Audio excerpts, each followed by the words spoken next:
il tuo nemico è l'uomo da battere, capito? Certo. A prescindere che esista o che sia immaginario, che sia, no? Però il tuo avversario ti dà comunque il nord, anche se non te ne accorgi, anche se te la vivi male, anche se non ci dormi la notte, no? Anche se, come dire, ti sembra un ostacolo, in realtà è un trampolino incredibile. Mi sa che mi faccio la doppia H. Benvenuti a tutti, grazie di essere qua, benvenuto Mondo Marcio. Grazie a voi raga, un piacere, grazie a voi. Questa è una serata di super anniversari perché sono dentro agli incontri dei 15 anni di WH con persone che insomma abbiamo conosciuto durante il percorso abbastanza bene, direi. E in più ci sono i 20 anni di Solo un Uomo, Sì. che è stata una bella scossa, direi proprio per il rap italiano, al netto, immagino anche per te, Sì, però, sì, anche sì. per il rap italiano. Siamo da Fatto da Io che ospita tutto questo e che ringraziamo tutte le volte. Come sempre, visto che appunto è un anniversario, noi partiamo facendo un po' di excursus storico, cioè ricollocandoci un attimo nel 2006, che è l'anno che tutti ricordiamo per i mondiali di calcio e gli appassionati anche proprio un po' per questo terremoto del rap italiano. Ma Esatto, faccio un breve excursus su quello che è uscito nel È un 2006. terremoto come parola usare, perché non l'ho mai chiamato, tutte le volte che ne ho parlato non l'ho mai chiamato terremoto. adesso puoi usarla Però per un inizierò paio a di chiamarlo volte. terremoto da oggi perché Figo, mi piace molto. Sì. Grande. E quindi faccio tornare un po' indietro nel tempo per riportarvi un po' al 2006 a tutti quanti.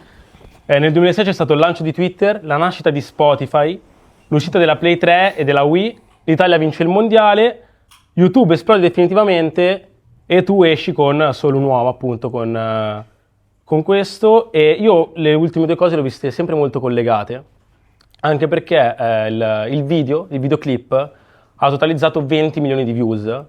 Per fare un esempio, l'anno dopo è uscito Puro Bogotà e ha 10 milioni di views su YouTube. E quindi ti chiedo tu come hai vissuto quel periodo lì, dove comunque c'è stata l'esplosione di questa cosa, e in quel periodo c'era appunto anche MTV che ha spinto sempre quel videoclip, io ero bambino, e quindi mi ricordo appunto di vedere sempre quel videoclip fisso in televisione. Certo. E quindi ti chiedo un pochettino che periodo è stato per te e quanto hai sentito, come dice Matte, il terremoto appunto poi in quell'ambito del mondo rap e hip hop. È stato un periodo, tanto per incominciare, super positivo per me perché comunque ho letteralmente realizzato il mio sogno di quando ero bambino, no? E quando, come si dice, da piccolo vuoi fare l'astronauta e poi cazzo vai veramente sulla luna a vedere le stelle, no? Sull'astronave, quindi ho letteralmente realizzato il mio sogno con grandi difficoltà del caso e ti direi la difficoltà principale era che non c'era un modello da seguire perché anche gli artisti che avevano permesso a me, per dirla in chiave poetica, gli artisti che hanno camminato perché io potessi correre, comunque hanno camminato su un percorso molto differente da quello che mi sono trovato nel 2006 per Solo un Uomo. Sia per la formazione che avevano, perché comunque gli articoli sottotono erano dei gruppi e invece io ero fondamentalmente, sì, collaboravo con tutti nell'ambiente, però comunque ero un nome solo. E poi le tematiche delle mie canzoni erano comunque diverse, quindi è stato come avere 20 anni, però tutti i giorni, cioè nel senso perché i 20 anni sono un po' la decade delle sberle, no? Degli schiaffi, è la decade nelle quali sbagli perché devi sbagliare. E quindi è stato un po' come avere 20 anni, però sempre, nel senso senza crescere. Ogni giorno, Ogni giorno, sì, ogni giorno, perché era la prima volta che facevo un videoclip, era la prima volta che chiaramente firmavo in major, era la prima volta che uno di noi firmava in major. E quindi ecco, non c'era un modello da seguire, capito, non c'era una case history, quindi quella è la parte più difficile. Oltre a quello non avevo un manager, non avevo un team, non avevo un personal assistant, avevo tanti amici, avevo tanti bro, avevo tanta cricca, però sul lato commerciale non avevo nessuno, no, che mi desse qualche dritta sulla strategia. Quindi tutto questo per dire, 1000 difficoltà, però è stato qualcosa che mi sono goduto molto, anche se ero molto piccolo, quindi sì, un po' inesperto comunque, però è stato un periodo decisamente spumeggiante. certo. Tra l'altro l'hai detto, non c'era la case history, le storie arrivate prima erano diverse e non solo le storie arrivate prima erano diverse di quelli che erano arrivati, quindi tu hai detto giustamente articolo sottotono, Comunque raga, se posso dire, ora capisco perché Jack era completamente sdraiato, perché questo divano è scomodissimo, raga. Dovete prendere un divano comodo per gli ospiti. Cioè, no, ma- uno più alto di 1,60 m, qua non sa che cazzo fare. Esatto, raga. è a misura di... purtroppo è a misura nostra. Questo va bene perfetto. Abbiamo preso le misure Dai, di questo noi. me te, Va bene per Dovevamo Fedez, prendere sto delle divano. vitamine, non un divano. Comunque, Eccoci. dicevo, a parte la case history, hai citato sottotono e articolo, giustamente Sì. c'era tutto il percorso in major, c'era... e poi però non è che immediatamente articolo, sottotono e poi mondo marcio. Cioè in realtà Certo. loro hanno vissuto proprio un percorso differente, l'ambiente era differente, ci sono quasi 10 anni e mezzo, perché così com'è degli articolo e Sotto effetto Stono escono nel 96, poi fanno altri dischi e poi a un certo punto, per diverse ragioni, qualcuno inizia a fare del panchettino e qualcuno dopo Sanremo si scioglie. No, io ho sempre sentito questa storia che però non ho vissuto, quindi ho un po' paura a parlarne perché come regola d'oro non parlo mai delle Non si cose parla- che non ho vissuto di persona. Però mi hanno tutti quanti raccontato, ecco la ripeto solo perché me l'hanno raccontata da quando ho 16 anni, che c'era stata questa situazione che era stato un po' l'ago della bilancia con, se non sbaglio, Albertino, forse Andrea lo sa cosa era successo. l'Hip Hop Village, Che gli aranciavano le caramelle, Clemento, sì, eccetera. sì, Clemento, sì, cioè, sì. è rimasta È questa leggenda immagine, questa, esatto. purtroppo questa immagine negativa, e da lì in poi sembra che sia crollato tutto, a quanto pare, ma forse perché, non lo so, o il pubblico o il collettivo hip hop italiano forse non era ancora pronto a sposare una crescita così radicale anche nel commercio proprio della musica hip hop. Non lo so, vari motivi. Comunque da lì in poi tutti mi hanno sempre detto no, poi dopo quello non è più successo C'è stato niente. il esatto. Medioevo tra il 2000 e il Bravo, 2006 esatto, sì, il e Medioevo. questa roba qua un po' era la percezione. Io avevo un po' più di anni di lui, adesso non stiamo a quantificare che non è carino nei miei stessi confronti, però effettivamente era un periodo in cui dovevi andare a recuperarti le tracce in maniera assurda, c'era prima ancora di Mule, c'era WinMX, ma semplicemente perché non c'erano le tracce in giro, era difficile, le serate sai bene quali fossero, la cricca certo. era quella lì, però davvero... Infatti, perdona se interrompo, la gente parla spesso degli anni d'oro, ma quali anni d'oro, raga? Era un casino, cazzo! No, minchia, era una fatica unica, quali anni d'oro, nel senso. Cioè, Tra l'altro, per dire, poi le cose, alcune le vedevi, alcune no, ti venivano sì. raccontate, le immaginavi. Sì, sì. E io ricordo che quando Fibra uscì con Applausi, che iniziava con ogni tanto qualcuno se ne viene fuori dicendo che io sono morto. E ho pensato, sia qualcuno a me è venuto a raccontare che era morto. Cioè, giravano... Ma poi era senza molto- social, senza tutti che Esatto. riprendevano tutto, cioè ci credevi Alla anche. fine ci credevi, Ma è anche perché il non- bello comunque del momento, Sì. perché aumentava il misticismo intorno Sì. all'artista, no? Cioè, io comunque sono cresciuto idolatrando i miei miti, ma perché per me erano dei supereroi, no? Cioè, ti potevi fare comunque dei viaggioni sui tuoi cantanti preferiti, no? Cioè, chissà lui cosa fa nel tempo libero, magari fa esattamente le stesse cose che facevo io, però ti potevi fare questi viaggi perché non avevi, che ne so, i social piuttosto che, no? Delle telecamere puntate sull'artista, oppure all'artista non veniva richiesto di condividere ogni momento della sua Sì. giornata o quasi. Quindi in realtà a me quello un po' manca, ecco, quel mistero, quel segreto intorno... Che poi crea la narrativa Sì, intorno. totalmente, no? Un po' il- perché comunque l'immaginazione è sempre più forte dell'intelligenza, sì. no?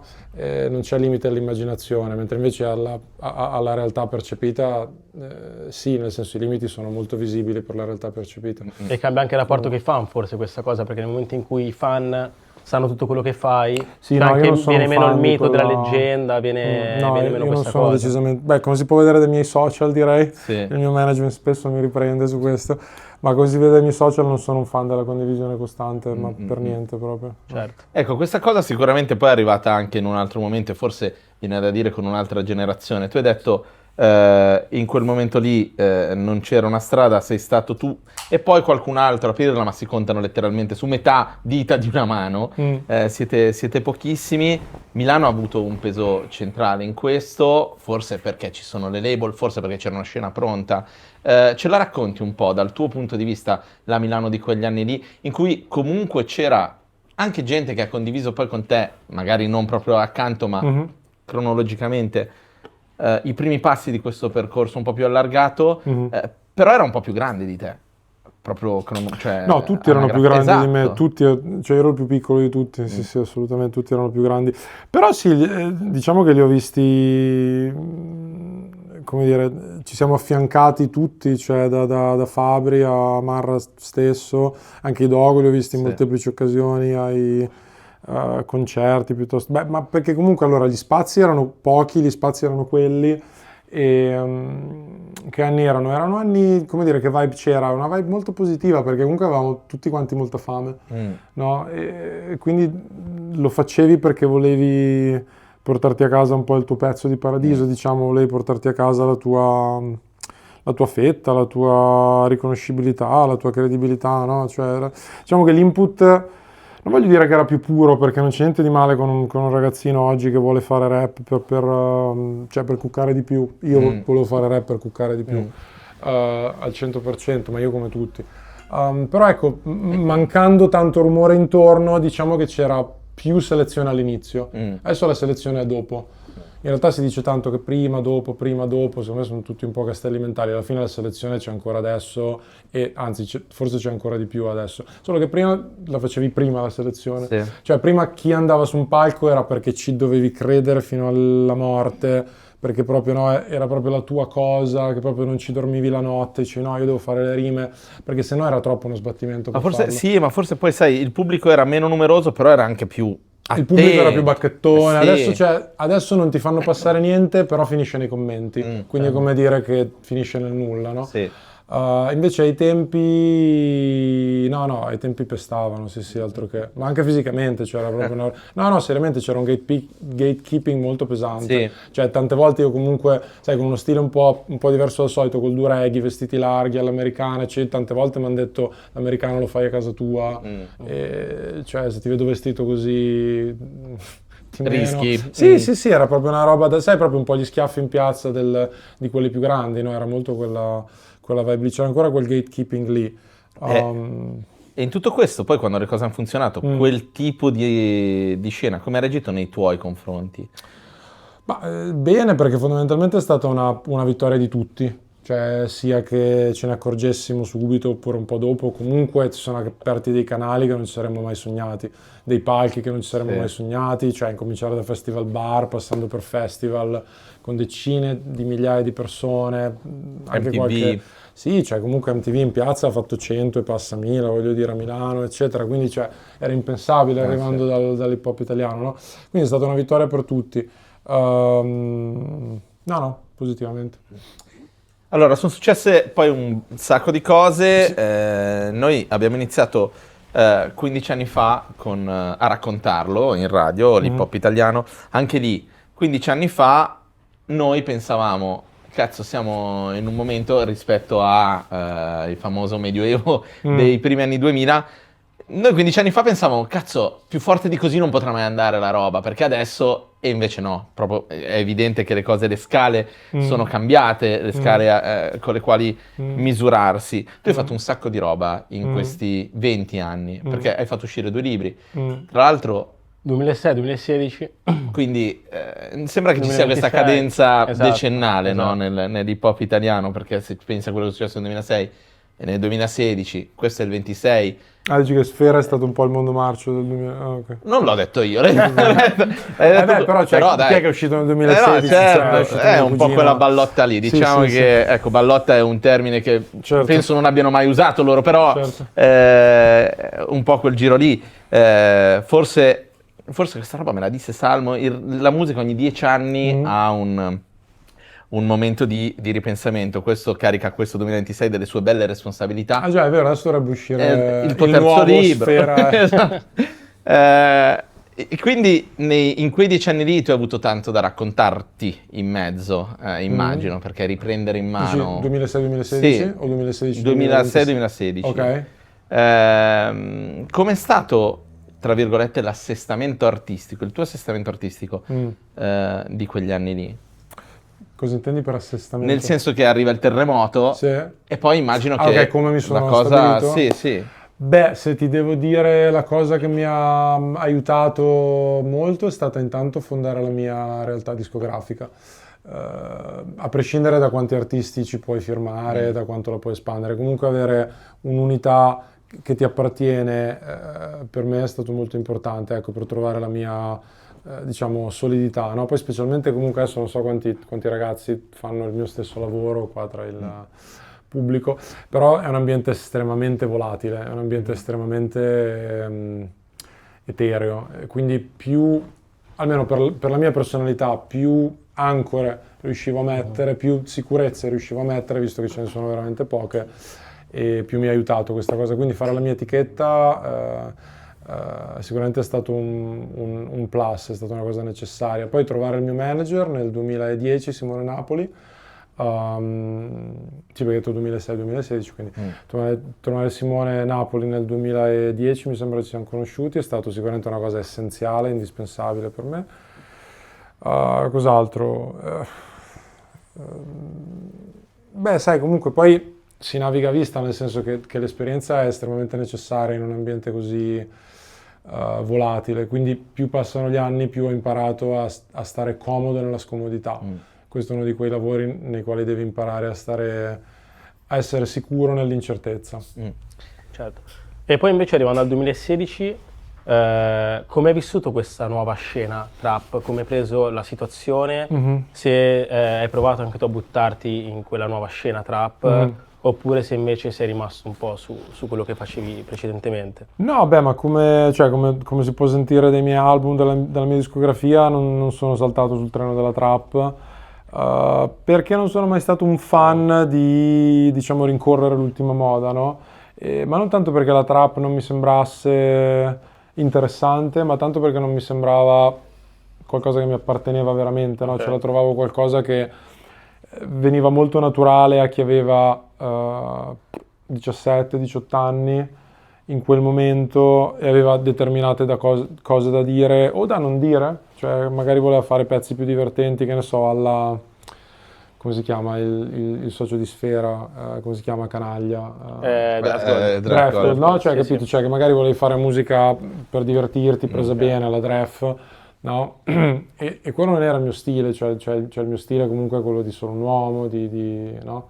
Al di là che i contenuti sono cambiati perché l'ho scritto a 16 anni, adesso comunque parlo di altre cose, però il mio stile era diverso e quindi, come dire, mi ha sempre affascinato e gratificato molto maggiormente fare la mia cosa musicalmente con i miei contenuti piuttosto che andare a, capito, saltare su un treno che in quel momento andava molto veloce. Con i pro e i contro della cosa, ovviamente. La musica, chiaramente, la tua musica all'inizio, soprattutto a livello di messaggio, era molto personale. Raccontavi un disagio che tra l'altro è stata una chiave di immedesimazione per tanti, Certo. e questo penso sia stato importante per te a quell'età anche per tirar fuori un vissuto complesso. Cosa provi adesso quando ti rapporti, se ti capita? Immagino di sì, perché sono canzoni che magari ti porti ancora in giro. Quando ti rapporti con quello che hai scritto in quel periodo lì della tua vita, che tipo di rapporto hai con quel marcio lì?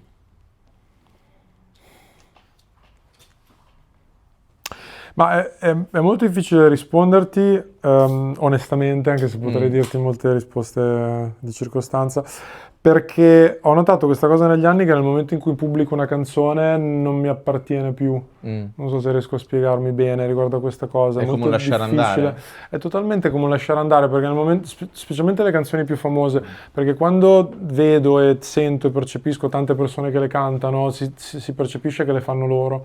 Cioè il pubblico comunque rende propria la tua creazione al punto tale da privartene. Quindi diventa qualcosa che mi dà un'immensa soddisfazione vedere nel momento in cui tanti la stanno, come dire, la stanno usando, no? Come dire, è l'obiettivo, quindi missione compiuta quando vedo tanta gente che la fa propria, però al tempo stesso diventa qualcosa un po' fuori, no? Da me, perché quando la scrivo, quando la creo è estremamente personale, però poi ho visto che quando viene pubblicata quello è Mondo Marcio, no? Capito? Non è più Gianmarco, cioè quello è qualcosa sotto l'ombrello di Mondo Marcio, che poi Mondo Marcio è un personaggio che nasce, cresce, vive secondo la storia di Gianmarco, quindi Certo. è basato su una storia biografica, come si dice nei film, basato su fatti, cioè tutte le persone rappresentate esistono veramente. Sì. Cioè, però nel momento in cui lo pubblichi e ci fai dei soldi e lo vendi, lo distribuisci, quello è comunque un prodotto, capito? Poi è vero, è basato sulla tua vita, però quello è un prodotto che la gente consuma e quindi, come dire, ne sono orgoglioso, però faccio fatica, capito, a associarmici ancora. E essendo un prodotto anche così, tra virgolette, personale, vederlo da fuori, cioè in qualche modo riuscire a guardarlo allontanarsi da sé, magari attraverso gli occhi di altri, Certo. aiuta a livello personale. Beh, tantissimo, anche se ti dico, la parte che mi aiuta di più è proprio la parte creativa, perché comunque nel momento in cui scrivo cose così intime, così personali, già lì c'è una sorta di distacco, cioè, e già lì c'è un processo estremamente catartico, estremamente metabolizzante, comunque, cioè comunque la stai processando la roba, no?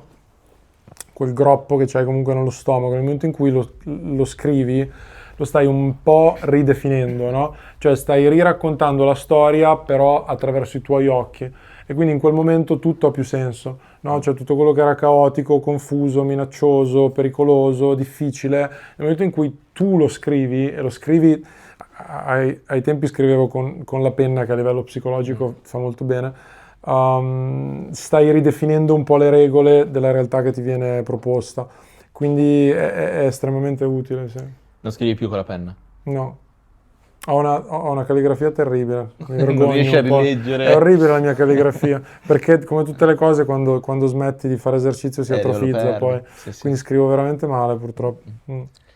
E dopo il periodo del 2016, appunto, la scena traccia è stato un po' quel periodo del 2020 che è stato caratterizzato dal Covid, quindi sono stati costretti Sì, a sì. stare chiusi in casa. Periodo atroce. E volevo chiederti anche il tuo processo creativo in quel periodo lì, in quegli anni lì, Bro, com'è stavo stato? sotto 10 treni, quale processo creativo? Minchia, sono stato malissimo, soffrivo come un cane. Ma soffrivi il fatto, al di là della Tutto, creatività, soffrivo anche il tutto. rapporto con i fan, magari, non poter più fare i live? No, non potevo più fare niente, cioè tutte le cose che mi facevano stare bene erano sparite, ma come per tutti, cioè non per me in croce, nel senso non potevo viaggiare, che è sempre stata una fonte di ricaricamento incredibile per me, e non potevo andare a New York, che negli anni è diventata una seconda casa. Ero sotto per la mia fidanzata attuale, perché eravamo in via di breakup pesantissimo, difficilissimo. Stavo anche cambiando casa, quindi non avevo neanche casa mia di proprietà, altra cosa che psicologicamente è una botta in destabilizza. testa. Tutto sbagliato, tutto sbagliato. È stato bello infilarti sto dito nella piaga così a Esatto. cazzo. No, no, ma cioè, nel senso, ci rido sopra, cioè, sono felice, Sì. anzi, come giustamente Certo. mi ricorda sempre Andrea, è uscito un disco che comunque porto in giro adesso con Certo. molta felicità, quindi alla fine abbiamo trasformato i negativi in positivi. Però non ti posso dire niente di chiaramente. buono su quel periodo, è stato un disastro dopo l'altro. Sì, Senti, sì. ci sono dei passaggi, no, in questi anni che secondo me sai bene, addetto ai lavori in quanto fan di questa roba, nel senso che anche questo lavoro qua non è un lavoro per cui presenti un curriculum, è un percorso che ti devi costruire, che per me sono stati incredibili. Io quando ti ho visto uscire con un disco con Mina, e ricordo che ne parlammo in quel periodo lì, ero davvero incredulo. E ogni volta te la richiedo sta roba, ma come l'hai vissuta a livello emotivo una proposta del genere? Ma guarda, ora che mi ci fai pensare è stato un po' simile a Dentro la scatola a livello di botta emotiva, no? Cioè sono quelle cose così grosse che dici ma succede veramente? Oppure sai, alla fine ti arriva il messaggio e Sì. dici no, ci abbiamo ripensato, no? Oppure scherzi a parte? Oppure scherzi a parte, capito? Cioè sono quelle cose così inaspettate, così grosse che non... cioè aspetti a festeggiare perché dici Sì, no, qua c'è la con calma. fregatura da qualche parte.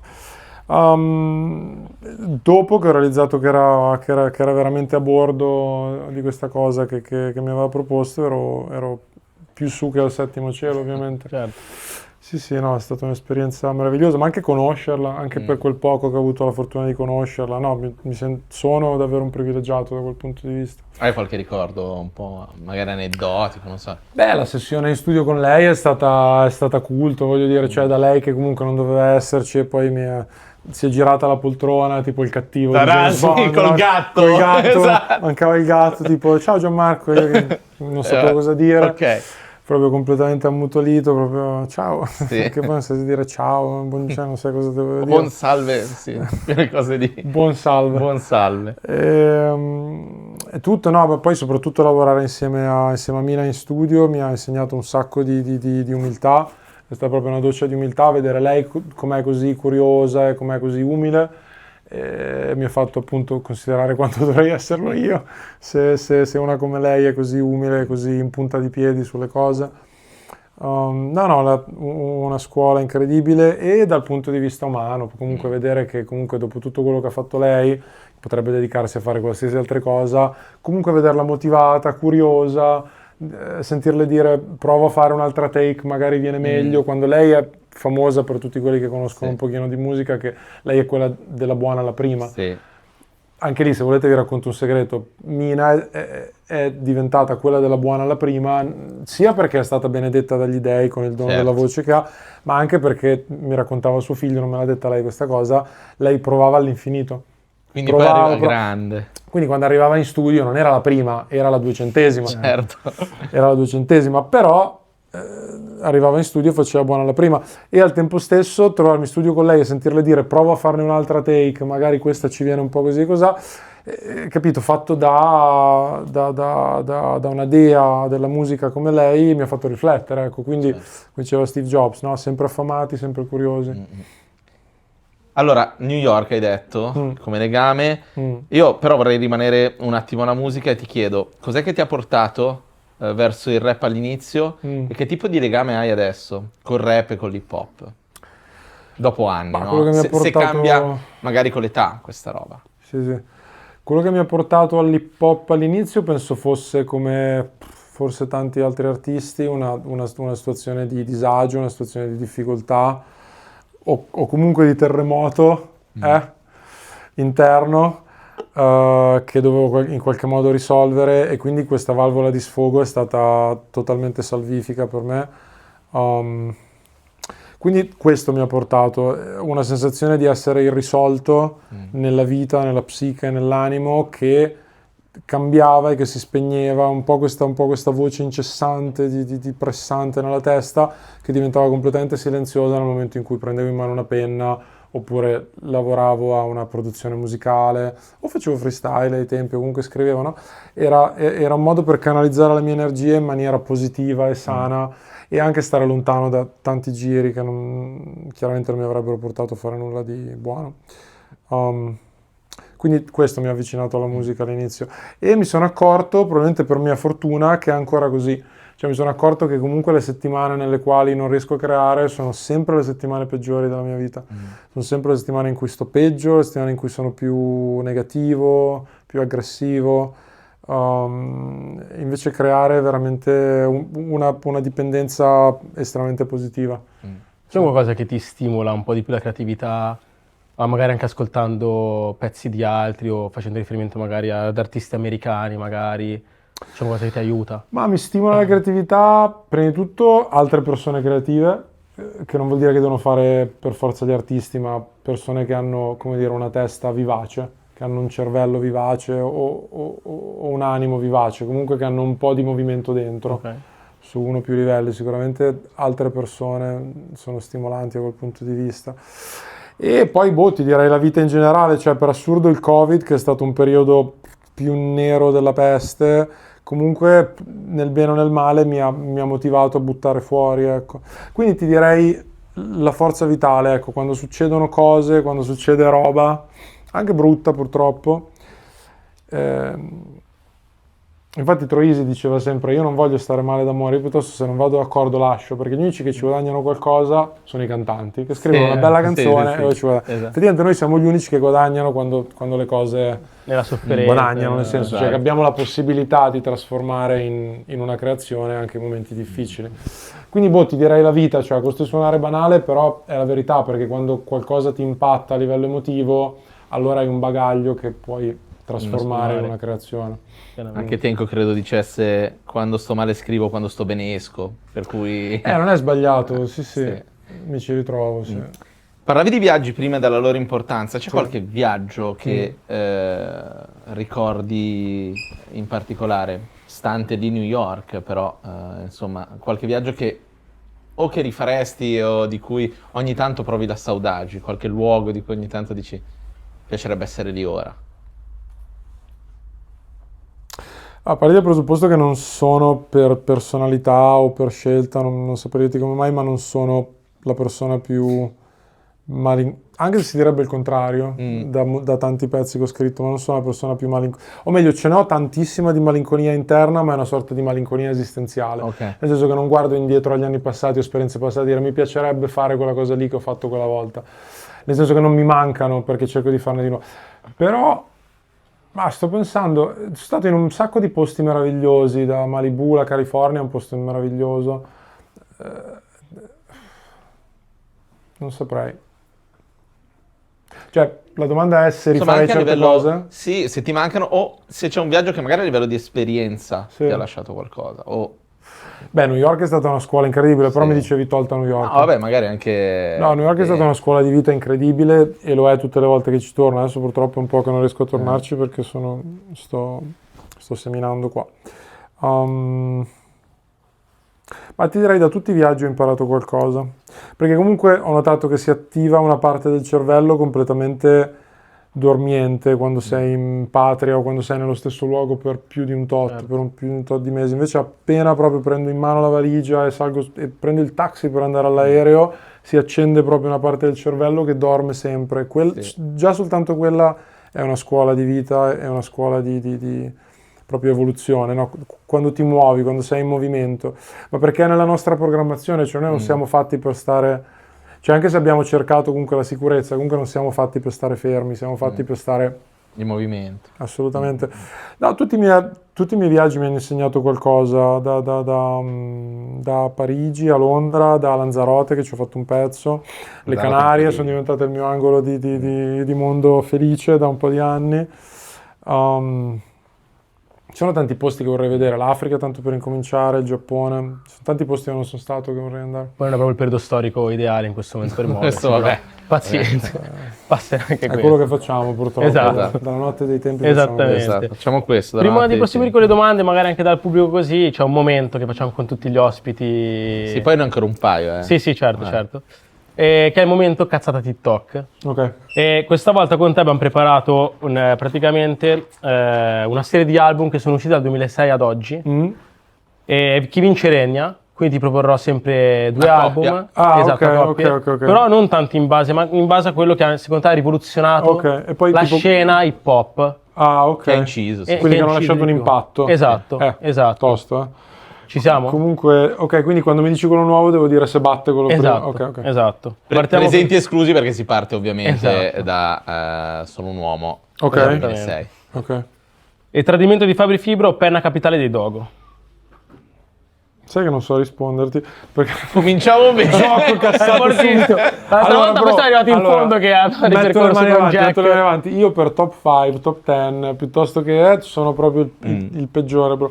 Comunque no, li trovo estremamente impattanti per motivi diversi. Certo. Cioè perché il 90% degli emergenti rappa come i Dogo oggi e un altro 90% cerca di mettere qua e là le tematiche che ha portato Fabri Se con dovessi Tradimento. scegliere così, Non lo so, bro. se no devi interrompere il giochino subito. Non mi Ok, sembra- ok. E allora diciamo Tradimento, però Va con bene. questa, Fibra. con questa Premessa, postilla certo. che volevo bene. dire. Tradimento di Fibra o vero di Gue? Tradimento. Tradimento o persona di Marra? Porca troia. Guarda, te lo dico. Ma Jack the Persona Smoker- è un disco incredibile. Persona è un disco incredibile, solo che Tradimento è arrivato in un momento in cui non c'era un tradimento, cioè non so come dire. Cioè sì, c'era un solo un uomo, però comunque sono dischi molto diversi, perché io sono completamente agli antipodi con Fabri a livello di vibe, no? Non lo so. Ma un mondo dove tutti gli album coesi, sai, perché è una di quelle domande Quello è il tipo- mondo reale. Cioè, è tipo, qual è Chiaramente. l'album che ti porteresti sull'isola deserta per sentire? che domanda di Nessuno, merda. proprio, perché Certo. mi esplode il cervello dopo la terza Sì. volta. Vabbè, comunque, Tradimento hai detto oppure O Persona. Persona di Marra. Boh, diciamo Persona, è stato molto importante Persona per motivi diversi, diciamo Certo. Persona. Ok, va bene. Persona di Marra o Midnight di Salmo? Oh? Midnight. di Ah, Salmo. no, Persona. Sì, Sì, sì. persona. Persona di Marra o Santeria di Gue Marra? Bel disco, Santeria Guemarra, però no, Persona sicuramente. Ok. Persona o The Dark Album della Darpolo Gang? No, allora, anche qua. sono anche quelli qua. diversi, però, cioè, nel Raga, senso, The la Dark DPC ha Album, portato- allora, mano sul cuore, quando è uscito nessuno gli avrebbe dato 2 lire, cioè erano un meme collettivo, ok. Però col senno di poi, cazzo, il Dark Album comunque aveva un grande motivo di esistere, perché comunque, cioè nel senso, come dire, è rimasta una cosa nella storia dell'hip hop italiano, al di là dell'album, dico loro, capito? Certo. Cioè l'attitudine di Tony, anche di Pyrex. È stata comunque una piccola rivoluzione all'interno In l'hanno un modo o portata nell'altro comunque. sì, capito? C'è anche sto stile comunque mega superficiale che parli Esatto. solo dei brand, eccetera, che non dici niente, capito? Cioè adesso Che nell'ultimo... poi giochi sull'identità del meme. I giochi all'interno Sono del la regina meme, cioè, capito? d'Inghilterra. Anche nell'ultimo disco di Pyrex c'è ogni tanto dice robe tipo sono in spiaggia che bevo papaya. Sì, sì. Cioè, capito, Ma a pure- me penso cioè- di essere Dua Lipa, mi ha fatto ridere per un... Cioè... Quello, oh oppure mio tipo Dio, British, penso di sì, essere Dua Quello, Lipa. oppure tipo ragazzi belli e alti, capito? Sì. Cioè tipo chiudi una rima dicendo ragazzi belli e alti. Cioè, quindi Così. ce l'ha un perché. Vabbè, comunque era in competizione con? Con Persona di Marra. No, comunque persone. Persone. sì, comunque Ci sta. Sarebbe Sì, stato sì, vabbè, ci sta, incredibile. chiuso, Però nel è gioco, importante- la dinamica del no, ma gioco. al di là di tutto è importante dare delle postille di questo tipo perché io penso che non faccia gioco, specialmente ai ragazzi più giovani, vivere in un mondo dove è tutto o è una merda oppure, bellissimo. cioè scusa, o è una bomba oppure È una fa cagare, merda, capito? sì, Cioè o è la cosa numero uno non vale oppure un cazzo. nessuno dovrebbe ascoltarti. E cioè, io mi immagino se a 18 anni si fossero rapportati con me in questo modo, avrei smesso di fare musica forse. Certo. Probabilmente no, perché ci tenevo un sacco, però capisci? Cioè, Sì. bisogna dare Contestualizzare. Bravo. Sì, No, no, proprio no, bisogna dare per capire aria che- alle persone che Certo. specialmente adesso stanno iniziando per dire non è che devi essere marra per forza, cioè puoi anche fare la tua roba e poi un giorno arriverai Esatto. a farlo anche tu. Vabbè, comunque. Proseguiamo? Sì, Quindi Persona. sì. Vai. Persona o per davvero di Sfera? Anche lì è un disco molto importante per davvero di Sfera perché... Cioè, se parliamo dell'album, comunque Persona.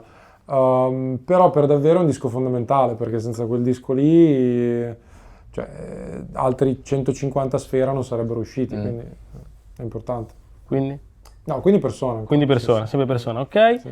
Persona o Enemy di Noiz Narcos?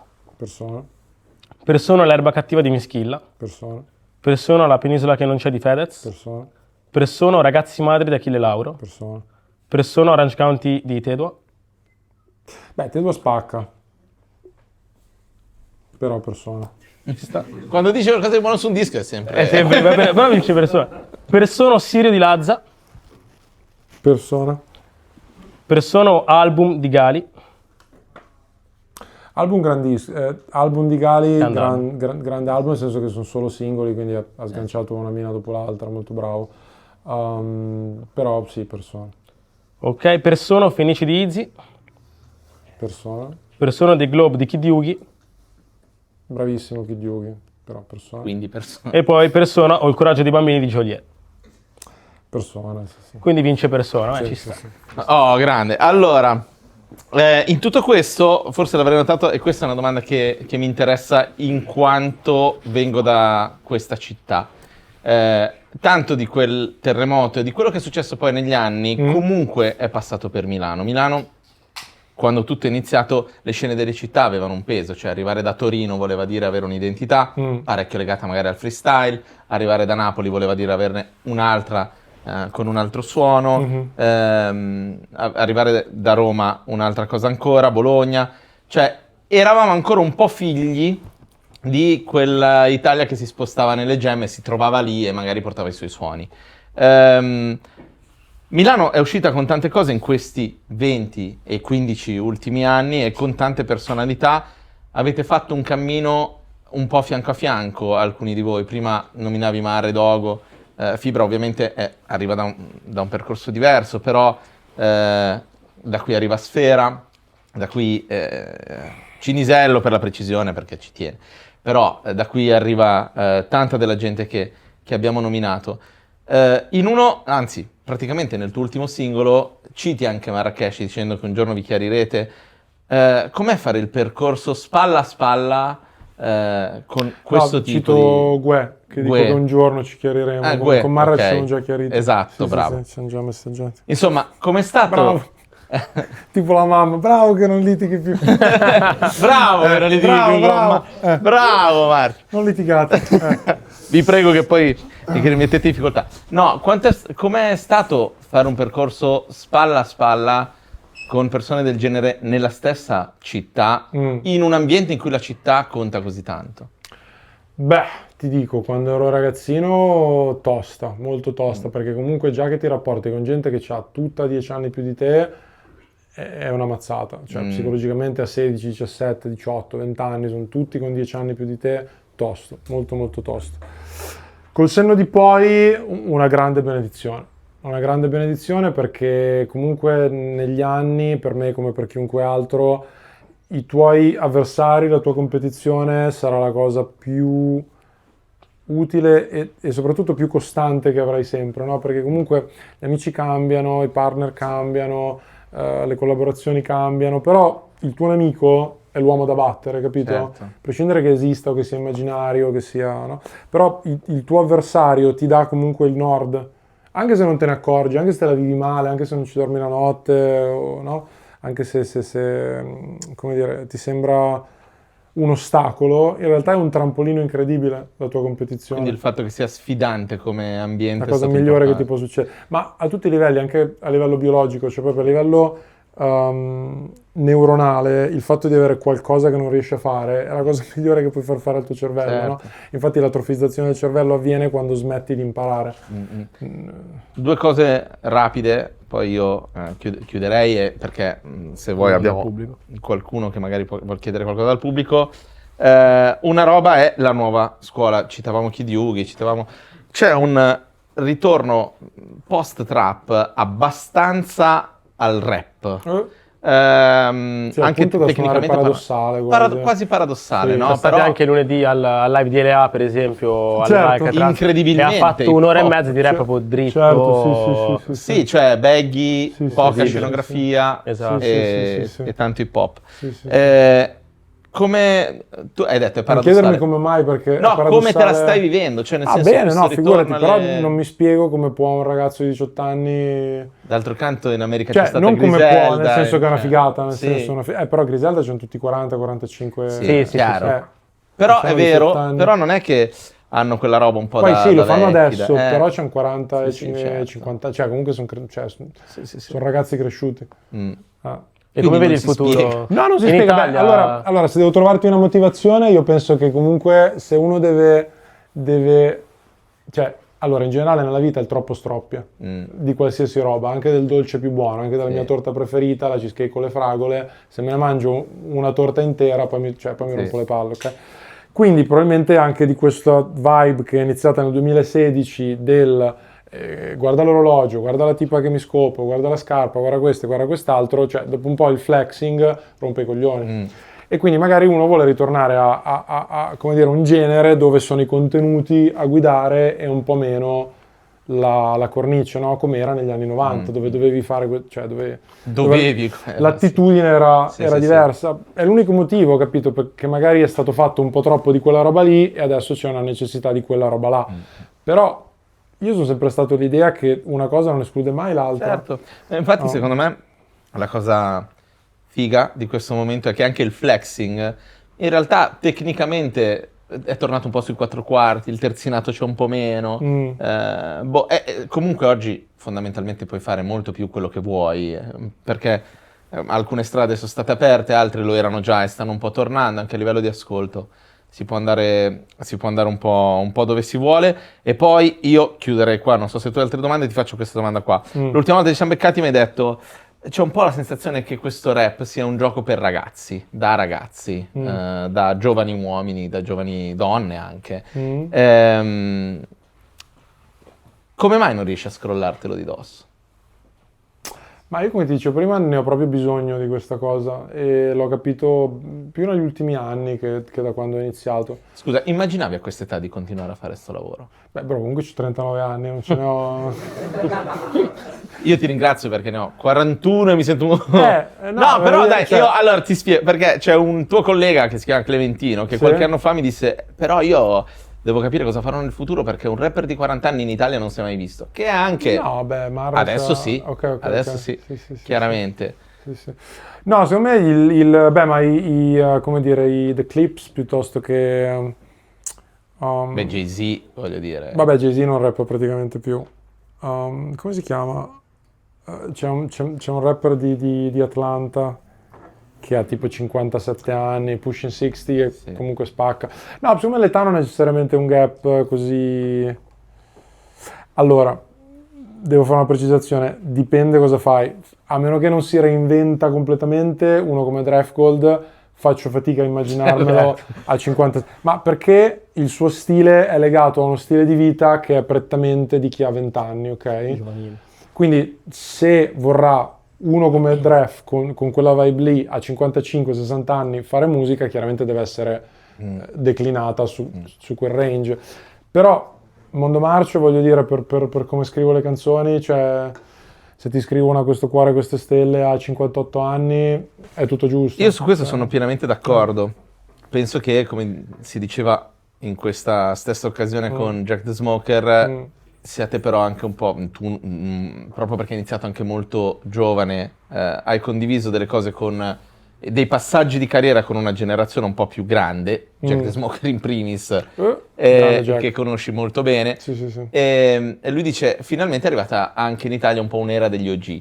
Cioè prima semplicemente si pigliava e si faceva altro a una certa età. Adesso c'è anche molto questa figura. Secondo me questo dipende un po' ovviamente da voi e dal fatto che si porta avanti ed è credibile. Esatto, un po' è quello, anche, sì. anche da chi ascolta, cioè ci sono anche orecchie di Certo, quella è generazione vero. pronte per il rap. Forse è questo che ci ha fatto un po' crescere alla fine. Penso che sia gli artisti che il pubblico sono cresciuti insieme. E questo è stato fondamentale. Bene, allora, grazie Marcio. Ci sono domande grazie. dal pubblico, volete fare delle domande? Se avete domande. Ma qual è la roba che ti ascolti in cuffia al momento? Cos'è che ti ispira e è ricorrente? Allora, considera che io faccio tanti compiti durante la settimana, nel senso che ascolto tanta roba che sento di dover sentire, quindi ascolto prevalentemente hip hop italiano durante la settimana, tutte le playlist, album di hip hop italiano, perché ho capito che ho bisogno di stare in tune con un po' il rap italiano. Però il weekend ascolto una valanga di vinili, ascolto un sacco di Bob Dylan, Rolling Stone, Bob Marley, Chet Baker, John Coltrane, vabbè, un sacco di vinili. Magari adesso intendevi tu nel 2026, giustamente.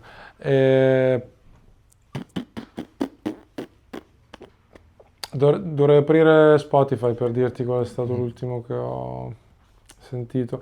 È un problema questa cosa di cosa ascolti, è un problema perché tendo ad andare sempre un po' sugli stessi nomi perché c'è troppa roba.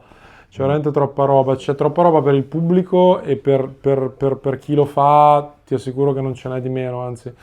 Quindi, non lo so, in generale mi piace molto, come dire, anche quando sono a casa mi piace molto l'R&B in generale, che ne so, Masego, piuttosto che...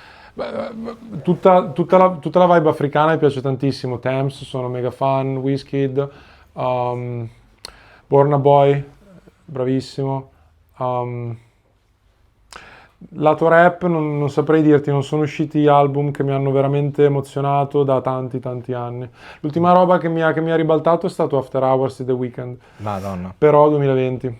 Sì. Cioè dischi così monumentali nella scena urban, se si può usare ancora il termine, faccio molta fatica a dirti. Robe che sono rimaste. Tu che sei ormai un big della scena, ti segui ancora qualche emergente oppure rimani semplicemente? Se io seguo qualche emergente? Hai spiccato, sì, esatto, se hai spiccato qualche nome tra quelli che hai visto? Macello si può definire emergente? No. Sì? Vabbè. Macello è molto forte. Nox è molto forte. Li scopri da Insta, dal feed? Anche, sì. Ma guarda, sui social cerco di starci il meno possibile perché quella roba è veramente merda per il cervello. È l'abisso. sì. No, fa proprio male. E quindi sui social cerco di starci solo per lavoro. Ma non saprei da dove li scopro, onestamente. Forse passaparola un po', addetti ai lavori, amici. Grazie. Grazie a te. Una buona tua domanda. Vai. Allora, prima di tutto l'anno scorso sono venuto a vederti al Fabric. Ah, grazie. T'avevo proprio davanti agli occhi ed era la prima volta in assoluto, io sono piccolino, sono il numero 4. E ti volevo chiedere, ho visto da poco il video di Tecniche Perfette del 2003. Quando, vabbè, comunque Ensi sappiamo tutti. Sì, fortissimo. Molto forte. Certo. Madonna. Quando lo speaker ha detto vincitore a Mondo Marcio, dentro di te. Cioè, io stesso faccio freestyle, vado in giro, Ok. così, facciamo freestyle così, infatti io volevo anche chiederti se dopo ti andava di fare un 4-4 insieme. Grande Rocci. Bro, Volevo sapere come mi ha fatto sentire? a livello Emotivo. mentale, esatto, emotivo. A livello emotivo? Probabilmente al sicuro, ma ti spiego come mai, perché per me era tutto estremamente incerto ai tempi, no? Che quando facevo freestyle comunque non c'era un contratto, non c'era una realtà che era interessata a me, quindi cioè, me la suonavo e me la cantavo io nella mia testa dalla mattina alla sera, no? Cioè, non c'era nessuno che credeva veramente in me a livello, ma proprio come conferma, no? Cioè proprio per dirmi guarda che tu spacchi, sei bravo. Quindi quando arrivavano queste piccole lampadine che si accendevano, tipo una vittoria, che poi ai tempi in realtà era una cosa molto grande perché era il, come si dice, il format principale per il freestyle ai tempi, forse ancora adesso, non Sì. saprei. Quindi no, è stato una grande gioia, ma me la vivevo veramente come vita o morte. Cioè, quando andavo sul palco per me era veramente come andare sul ring, perché comunque sapevo che quando scendevo non avevo niente, cioè non andavo a scuola, nel senso che non studiavo, non avevo un lavoro oltre al rap, a parte, sai, tarantelle con gli amici, solite robe. E quindi, cioè, mi sono sentito protetto da quella condizione di vincitore, anche se chiaramente è durata quello che è durata, perché poi, sai, sei vincitore la sera prima, il giorno dopo arriva un altro. Dimenticanti sei. No, vabbè, quello no, però sai comunque. Però il punto era che mi ha fatto sentire bene, ma perché me la vivevo proprio come vita o morte questa cosa della musica, capito? Grazie mille. Grazie a te, bro. Le domande? Ecco. Allora, 20 anni il rap è cambiato e Milano è cambiata. La città del fumo, so che hai già fatto la seconda versione e un pezzo della risposta sarà dentro, però è sempre bello sentirti parlare, quindi te lo chiedo. In cosa continui a ispirarti? Cosa continui a dirti come città e cosa ti manca da Milano di 20 anni fa? Oltre al fatto che eravamo, perché siamo più o meno coetanei, 20 anni più giovani. È tutto un ripercorrere il fatto che siamo vecchi. Raga, io ho 39 anni, non so voi quanti anni ci avete, quanti ve ne sentite, però Dai.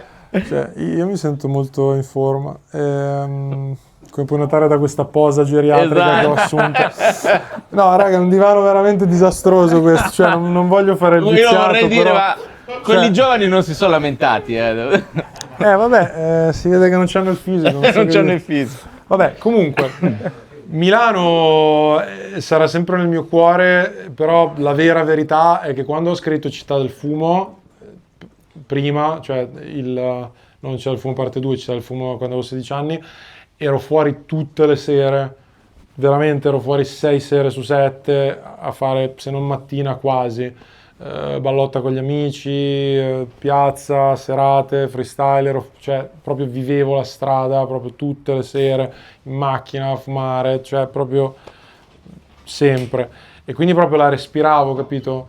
Adesso faccio un'altra vita, quindi la città la vivo per quello che mi serve, capito? Cioè prima era proprio un rapporto di simbiosi con Milano, al punto da comunque essere anche troppo. Cioè comunque non è una città facile, specialmente vissuta così tanto, no? Cioè infatti si sente dai primi dischi, cioè è roba mitologica, tipo i marci mi cercano con l'accetta, mi vogliono spaccare con la scura, cioè vivevo in un film, capito? Ma perché quando stai in giro così tanto... Adesso Milano la vivo molto diversamente, ma grazie a Cristo, nel senso, però, cioè, ti dico, Città del Fumo, Milano mi ha dato veramente tantissimo, cioè mi ha formato a livello di stile, a livello di input, proprio quella scuola lì, di stare fuori dai locali a fare freestyle, stare appunto in macchina con gli amici a fare freestyle, quello di stare proprio nel tuo collettivo, con i tuoi bro, con la tua cricca, quella è una roba che mi ha dato Milano e che non mi toglierà mai nessuno, ecco, quella è stata una scuola impagabile. Altre? Guarda, Andrea, mi sa che lo conosci. in che senso? È una domanda che non ti ho mai fatto, Massimo, ma non so perché non te l'ho fatta, però così chiudiamo in bellezza. Vai. Ma nel 2006, Sì? chi era il tuo rapper italiano preferito? E non dire non ascoltavo gli altri rapper. Però bro, è la verità. No, so che suona da stronzi questa cosa, però... No, allora, cioè, ci sono delle risposte un po' banalotte, però sono vere. No, nel 2006, cioè, per me, ma per dirti, quando ho incontrato Tormento mi sembrava di essere finito in paradiso, cioè, capito? Cioè, Torme per me era ed è una montagna a tutt'oggi, cioè, capito? Anche Axe, quando l'ho conosciuto di persona, adesso non mi tremavano le mani, però è stata un'esperienza incredibile conoscerlo di persona, quindi ecco, erano quei cantanti che, come dicevamo prima, mi ero fatto i filmoni intorno, no? Cioè erano un po' i miei... ecco, magari non erano idoli perché non li ascoltavo tutti i giorni, però erano comunque giganteschi ai miei occhi. Quindi Axe, Torme, Fish, ecco, un po' diciamo i mostri sacri dell'hip hop italiano, sì. Ecco, non sono risposte originalissime, però sono, sì, questa è la verità. Loro, sì. Se ce n'è un'ultima, se no... Vabbè, però mi sembra anche una bella... Mi sembra una chiusa Una bella perfetta. chiusura, Bravo, una bravo. bella chiusura. Grazie mille, grazie Mario. Grazie raga, grazie. Grazie bro. Grazie mille. Mi sa che mi faccio la doppia H.